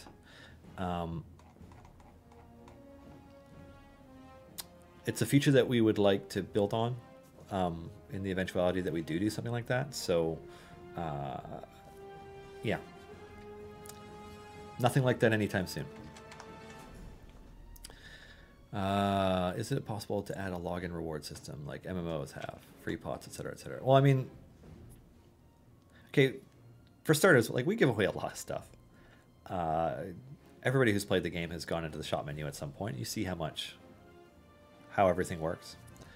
We give away a lot of chests, like just tons. If you tune in to every D&D show, podcast, etc. that we do work with, shout out to Dungeon Drunks because we love Lauren and she's awesome and she's in chat right now. If you tune into all these shows, you get a lot of chests every week, like just tons. So I don't feel like we're not giving our players enough. And then, you know, all players get newsletter chests, because that was a system that we were able to set up that actually also includes our iPad and tablet for Android players. So just tons of stuff. I'm not saying that we don't want to have incentives to log in or quests or what have you, because I think that those things are positive features that we should add at some point. We're very much focused on some of the more key features that we really want to get done for the game before we consider ourselves ready to be out of early access, and so we're pretty focused on that right now. Can we get a skip for up to a current max level achieved for free play, sacrificing gems from bosses we skip? No, we don't have plans to do that. Like just skipping up to your wall, because no. An hour to kill. Any word on opening multiple silver chests at once, or is that still a definite no? Again, opening multiple chests at a time. Like players who play like our last title know that we've done the whole chest thing a little bit differently, and we've iterated on it already. And then they wonder why we haven't done that with this game. We haven't got to it yet. This stuff requires dev time and programming hours, etc. We'll get there. Are you the only one working on this stream, or do you have help? No, I am joined by my co-producer, Erica, the community manager for Codename Entertainment, who is running the Codename Entertainment Twitch account. So she's handling the raffling and such in chat right now. If you are on the twitch.tv/D&D chat. I don't think we have anything set up for Steam yet, because this is our first ever Steam stream, and yeah. Anyways, so Erica does a lot of the behind the scenes stuff. I am managing the board and XSplit and various windows and the restream and making sure that everything's running, and the tech end and the lighting, and then I built this computer and a lot of other stuff, and then had to help with David. But so I'm doing a lot of it, but Erica is co-producing it with me, so her help is invaluable, because like honestly, I have enough stuff to pay attention to that I wouldn't be able to catch anywhere near as many of the questions if she wasn't grabbing them out of chat and dumping them into another window for me to see. So yeah, Erica helps me out. Oh, Silisa has a question. How are you liking Kron 2.0?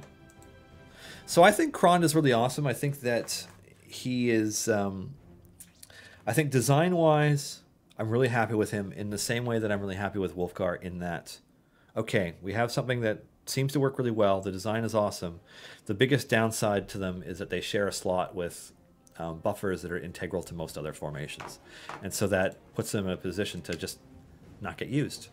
So I think that Kron's biggest issue is not Kron. I think Kron is actually pretty fantastically designed and balanced at this point. I think the issue is that there's a lack of supporting characters for Kron to make him as awesome as he could be. He's just not meeting his potential. And that's fine. We'll get to it, because now it's not a flawed design that's holding him back. It's oh, we need more evil champions. Oh, we need more viable tank options. Oh, we need more swaps. And these are things that we can address more with adding more characters to the game. So, you know, we have a list of characters coming, at least one of which, off the top of my head, thinking of, not in the immediate future, but coming relatively soon, is an evil character. So, and then the tanking and healing rework. So I think that there's a chance for, depending on how the tanking and healing rework goes and how viable Archon is, and then a few other things, Kron could be viable sooner. But I think he's well designed and he has a good kit now. And I really like the idea that you can specialize the kind of DPS he is, because like maybe there is a formation where you want Kron stunning so that Wolfgar can be better, or what have you. So yeah, I like Kron 2.0, but I will concede that depending on what kind of characters you have unlocked and how far you are into the game, you may not have a reason to use him as your primary DPS. If you are starting the game right now, before the next Liar's Night, you don't have Farida, you don't have Ishii, etc., Kron is a very worthwhile unlock for you. And then, like, yes, he's outshined by other characters, but, like, let's face it, there are mathematically optimal formations, and Kron doesn't fit into that yet, but he could. He really could. Let's see. Another player asking for chat size stuff. I will make a note for that for David, because he handles all things front-facing UI. That'll be on him. Let's see. Any more thoughts on options for filling out common/white items in collections for event champions? It can take forever if you are unlucky and roll a green or a blue from a silver chest before you fill out the slots. Yeah, this is a problem that Chris has said that he's going to address. He's still thinking about it. It's the best answer I can give. I know that got asked in both the most recent live streams, but also on Q&As both yesterday and recently. So it's something we'll get to.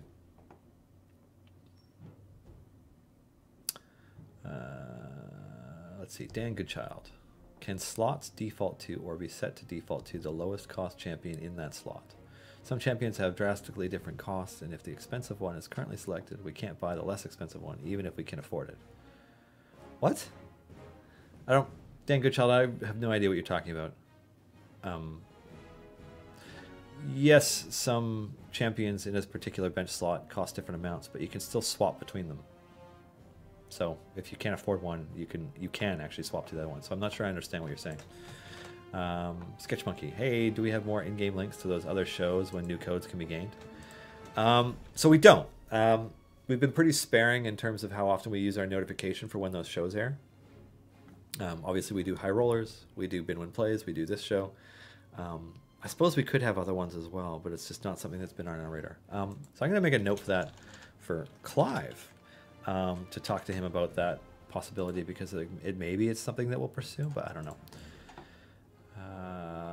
Hello Stream, given that so many races are popular, are you actively looking for champion ideas that break the mold? Yes and no. I mean, at the end of the day, we want characters that people feel a strong connection to be the characters in the game. So whether you are most tied to D&D through watching live streams, or you're most tied to, you know, your favorite book is Burning Angels, or your favorite book was you know, one of Dritt's mini novels. Those are different ways that you feel connected to the game. So you're hoping for those characters. So do we want more diverse characters? Yes. Do we feel like we have a shortage of characters to choose from? No, we have so many. Time for some alts. I haven't alted in a while. Oh, well, he's already dead. Kron nuked him. Okay. I suppose I should have seen that coming. All right, what's next? I'm just going to leave Kron selected all the time because Kron is bestest. Weekly challenges. Yeah, we've talked about stuff like that. What is that? The Super Stark Streams? Sorry, that name is hard. Yeah, we've talked about those kinds of things. They might happen. So Lisa, will we get Erica on stream someday? I think we did that once, didn't we? I think we did one stream with that. Yeah, I mean, we would have to have somebody else doing the chat producing and stuff, because Erica and I would both be busy. Hi, Erica. Erica is awesome. Just add this to his list to make him say it. It's true. Everybody knows Erica is awesome. An hour to kill. Currently playing a Barbarian multiclass who broke his loot for being too metal. What do you think a suitable replacement instrument would be? That's a good question. I mean, it's a barbarian, right? God, like, I just want to say that you need a guitar axe, but there's no guitar axes in the Forgotten Realm. So some sort of a lute that has a blade on one end. I don't know. I mean, barbarian, an hour to kill. That's funny. That's, I don't know. Yeah, that's the best thing I can think of. Dark Claw 5150. Does Wolfgar's gold find buff and Makos' gold find stack? Long story short, basically all of them stack. Pretty much. Can we use the gamepad UI without a gamepad in the future? I mean, that's not our intent. Yeah, I mean, right now you need to have a gamepad of some kind plugged in order to access it. I don't think we intend to change that. Oh, excuse me. Are there any characters in development that aren't based on an existing character? Characters whose first appearance will be in Idle Champions? Kind of. Yeah, I'm just going to say kind of. That's the best answer I can give, because I know it's an incomplete one, but that's it. Oh, excuse me. I know that's annoying. Now, let's see. What are we giving away now? Are we at our... Is this the DM guide giveaway? Are we giving away this thing already? Such a good book. Love that art. The Serax badass. Giving away one of these. You should have one of these. So if you're in our chat, our Twitch chat specifically, twitch.tv/DND. Get in there, make sure you're logged in, and then !raffle to join. And if you type it in twice, you are disqualified permanently, which is to say you won't even be able to be added next week. So just make sure you type it in only one time. But yeah, we can send it anywhere. Anywhere in the world, we can send that DM Dungeon Master's Guide. So yeah, just have at her. Good luck. Levels for Krond. Well, levels for everybody, really. Whoops. This tendency to hit up sometimes on this gamepad just because I don't like the shape of this controller. There we go.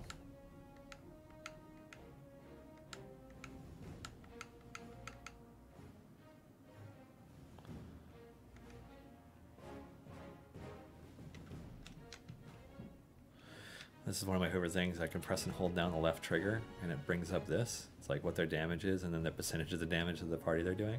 Hey, check it out. Krond, 99% DPS. But it's like my chests, my gems, all that stuff. Justin was talking about wanting to add this feature to the other version of the game. The keyboard and mouse interface. And so I hope we do, because I like that one.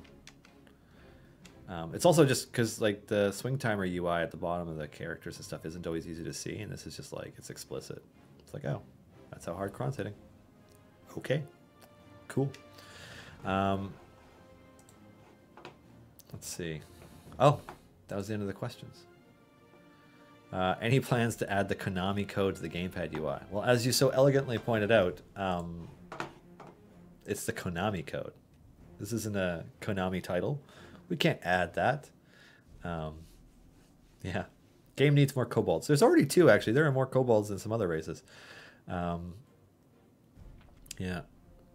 I just hope somebody wins that's going to use the book, The Real Bee Hunter. Yeah, I hope so too. I mean, at worst, so like even if you're not a DM, spoilers to somebody who may not know this already, but there are 2 subclass options in this book. Of which I play one of them in one of my home campaigns. Where is it? I can't remember what page it's on. Oh my god.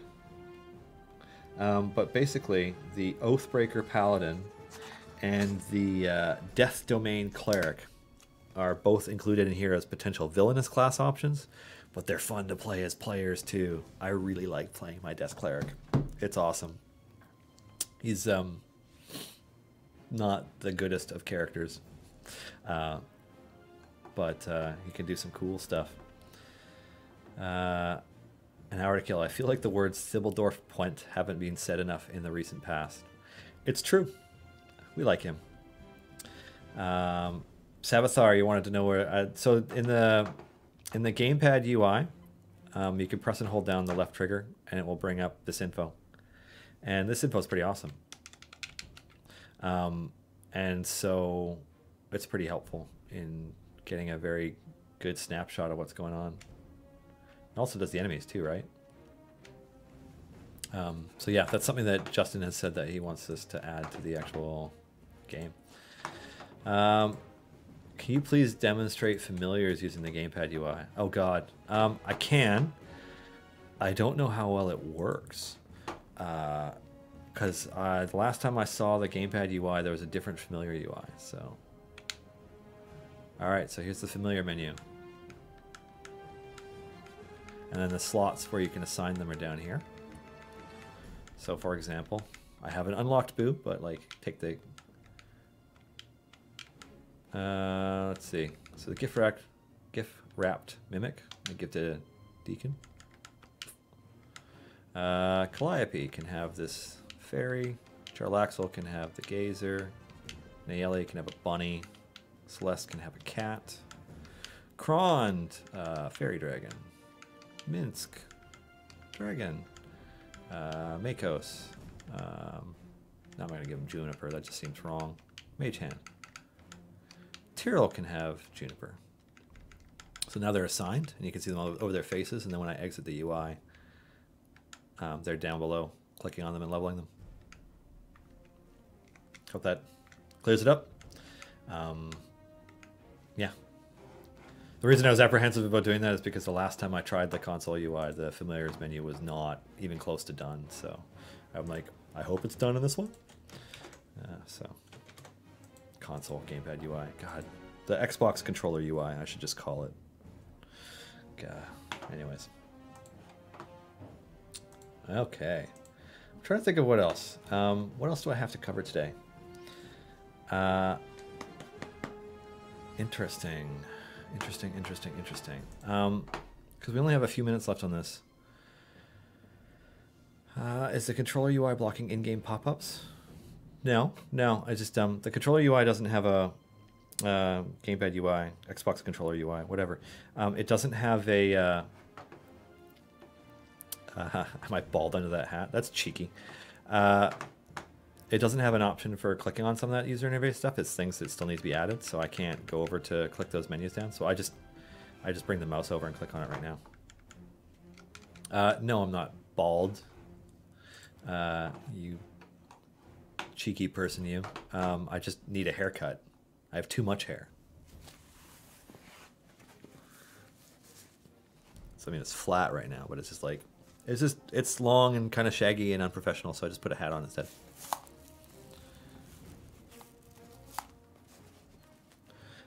So yeah, and it's got the D&D logo on it. So yeah.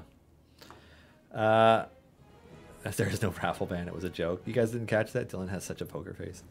Well, yeah, I mean, anybody who DMs should be able to lie, right? So what else? What's going on?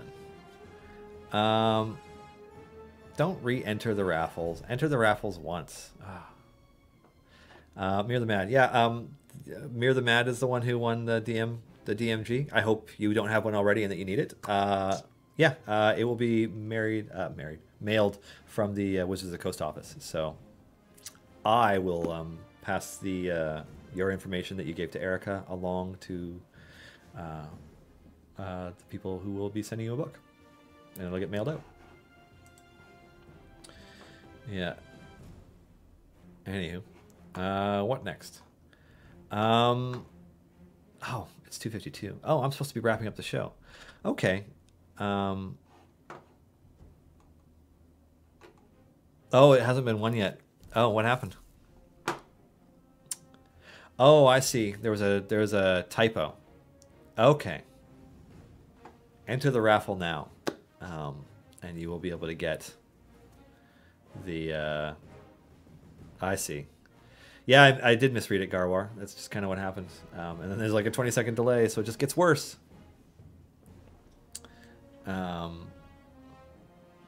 Yeah, you know what? I can't even.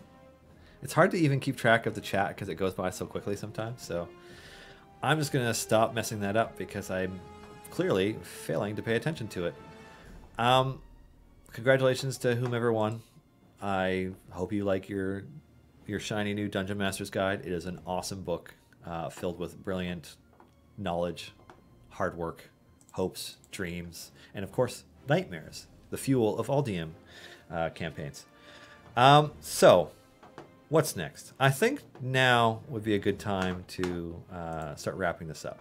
So, yeah, it's kind of like a strange way to end our October 18th show, but that is our show for Thursday, October 18th, 2018. Thank you so much for joining us on our show this week. Now, this show would not be possible without a lot of people. First and foremost, our amazing partners at Wizards of the Coast. Huge thanks to the whole team there. Greg, Bart, Pelham, Satine, Lynn, the D&D team, everybody that we interact with. You guys do a lot. And you give us time on the D&D Twitch to talk about our two favorite topics, D&D and video games. So thank you so much. We love working with you. Huge thanks also to my co-producer, co-partner in crime, Erica, who manages raffles, manages chat, gets me questions, keeps this stuff going. She's like the super glue that holds all the things together, and is totally invaluable, and I am eternally appreciative. So thank you very much. Now, there isn't an episode of Trapped in the Birdcage this week because Holly Conrad is moving the remainder of her things to Seattle. And I think next week she's also gone for TwitchCon. That's next week, right? So Trapped in the Birdcage is not on today. But of course, Critical Role is. And I think Waffle Talk is on coming up next in like an hour or so. So have an excellent weekend. I hope to see you all soon. And yeah, have a wonderful weekend, champions. Thanks a lot.